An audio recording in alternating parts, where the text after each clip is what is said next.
Trigonometry का हिंदी होता है त्रिकोणमिति। त्रिकोणमिति ट्रिग्नोमेट्री होता है त्रिकोणमिति। तो ट्रिग्नोमेट्री जो है एक ग्रीक शब्द से उत्पन्न हुआ है, जैसे कि 3 शब्दों से उत्पन्न हुआ है। जैसे कि एक हो गया ट्री, ट्री हो गया, ट्री का होता है मतलब कि हिंदी 3। उसके बाद आ जाता है गौन, गौन का मतलब होता है भुजा, और एक होता है मेट्रोन, मेट्रोन, मेट्रोन का मतलब होता है माँ। इन्हीं 3 शब्दों को जोड़कर हमारा ट्रिग्नोमेट्री का बना हुआ है। ठीक है, तो अब देखते हैं, समझते हैं ट्रिग्नोमेट्री और ट्रिग्नोमेट्री का फार्मूला के बारे में समझते हैं। तो देखो ट्रिग्नोमेट्री, सबसे पहले हम एक त्रिभुज बना लेते हैं। ठीक है, इसका हम एक नाम ले देते हैं, ए बी और सी हो गया।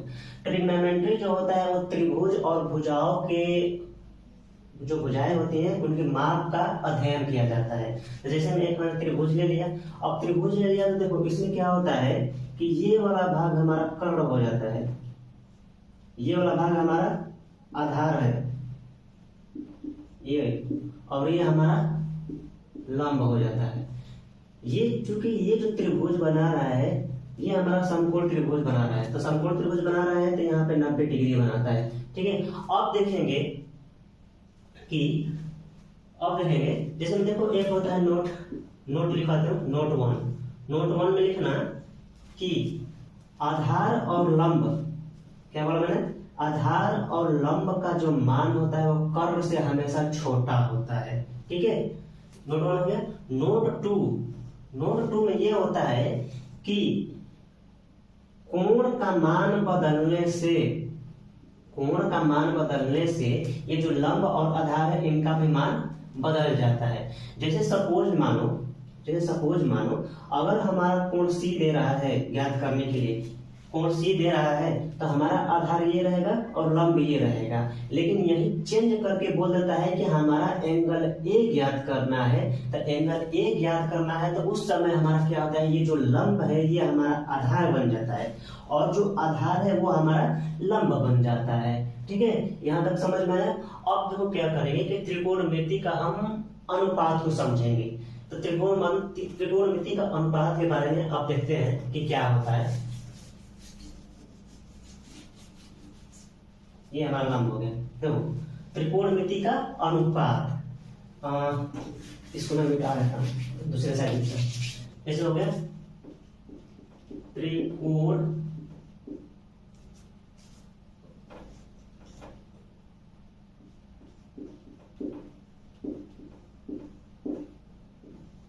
त्रिकोणमिति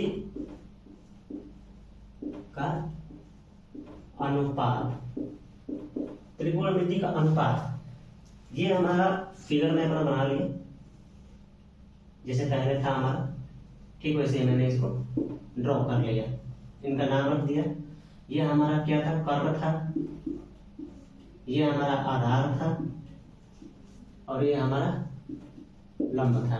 ठीक है, त्रिकोणमिति अनुपात में देखो पहला क्या होता है, पहला जो होता है वो हमारा होता है साइन, साइन।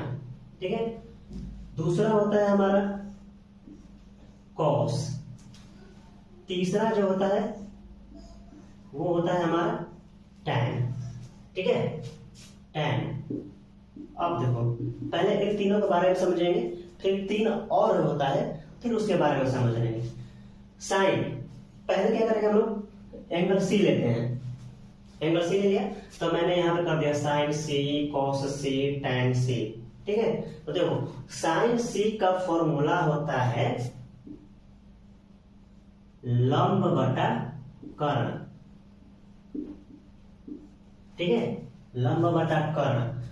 कॉस का मान होता है, कॉस का फॉर्मूला होता है आधार बटा कर्ण। ठीक है, आधार बटा कर्ण।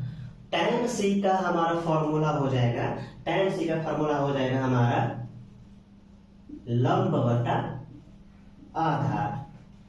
ठीक है, ये 3 हो गया, समझ में आया। यानी कि साइन सी साइन सी का मान लंब बटा कर, कॉस का आधार बटा कर, tan का लंब बटा आधार।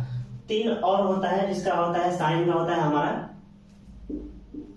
एक होता है कॉसेक, एक होता है सेक और एक होता है हमारा कॉट। इसको हम सी कर लेते हैं, ठीक है, सी।